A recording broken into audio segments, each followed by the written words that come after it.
Hey guys, welcome to BP, the Bible Perspective.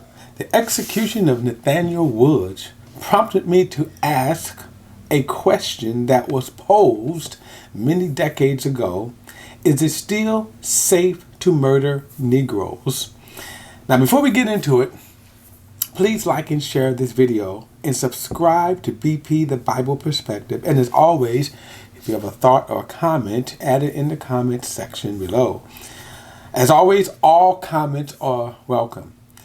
Back in between 1947 and 1952, Dexter Baptist Church was pastored by the immediate predecessor of Dr.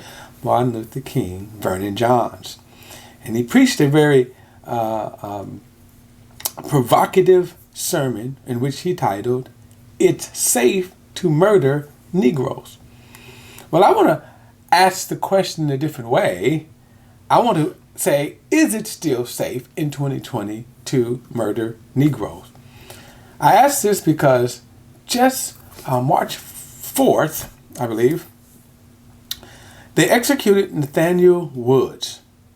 And the brazenness of which this execution took place always astounded me. It was a black man. And let me give you some little details about the story. He was back in 2000, I want to say 2004, he was arrested, tried, convicted for killing three white police officers in Birmingham, Alabama. No surprise there, the reaction would garner such severe punishment. Now, let me also acknowledge 3 cops were killed. Okay, 3 police officers were gunned down in an ambush-style way. But here's the problem with Nathaniel Woods. He didn't shoot. He didn't pull the trigger. There was another man who was present who was also arrested, tried, and convicted, and is currently on death row. He is the actual trigger man. He is the one who actually murdered the cops.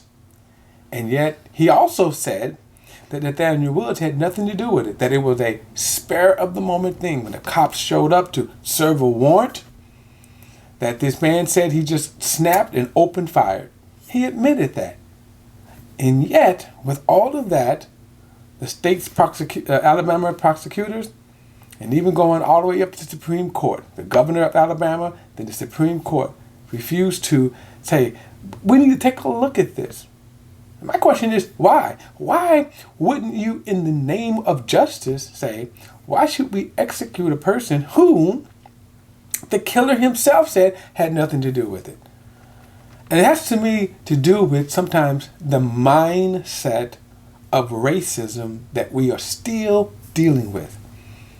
Now think about this. I asked the question, is it safe to murder Negroes? For example, do you know that there are more cops? Now, by the way, remember I said, and I acknowledge, the heinous of the crime, 3 cops were murdered, which, yes, should bring about the death penalty. Now, I would also say that when cops murder innocent people, the same justice that's denied should also be applied. But that's another video, okay? 3 cops were murdered. They were ambushed. But here's my point. Not by Nathaniel Woods.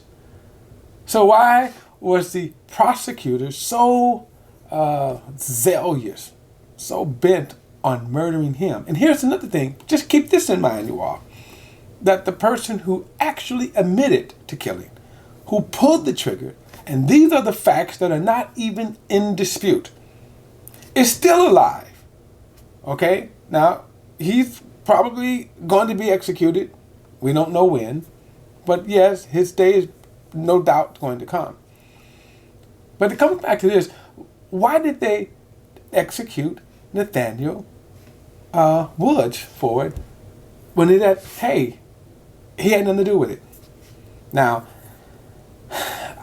I think our attitudes in America, we're still getting over our racist legacy, that we're still getting over the fact that it is mentally okay when we see black people, okay, that it is to meter out that kind of, to me, non-justice is okay.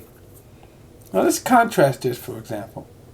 I'm going to ask, how many white men have been put to death for murdering cops? There have been, okay?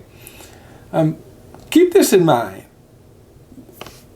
Cops are more likely to be murdered by white men than black men or any other ethnicity.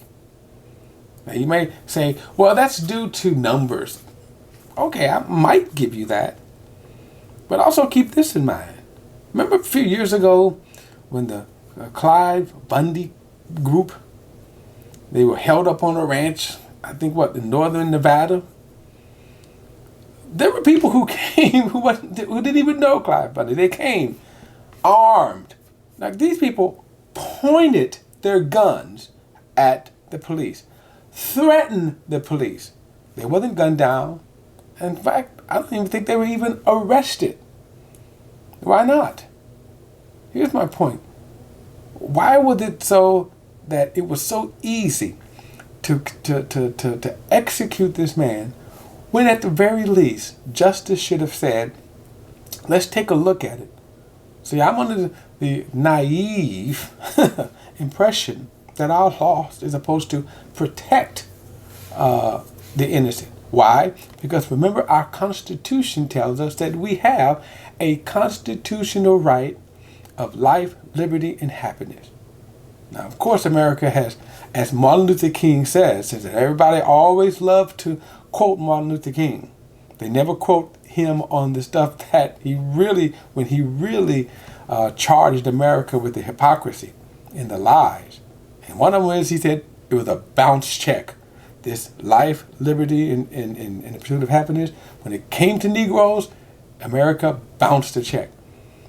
And the idea is that they have always been that way when it comes to justice. Now, there's a lot of justice reform that should happen.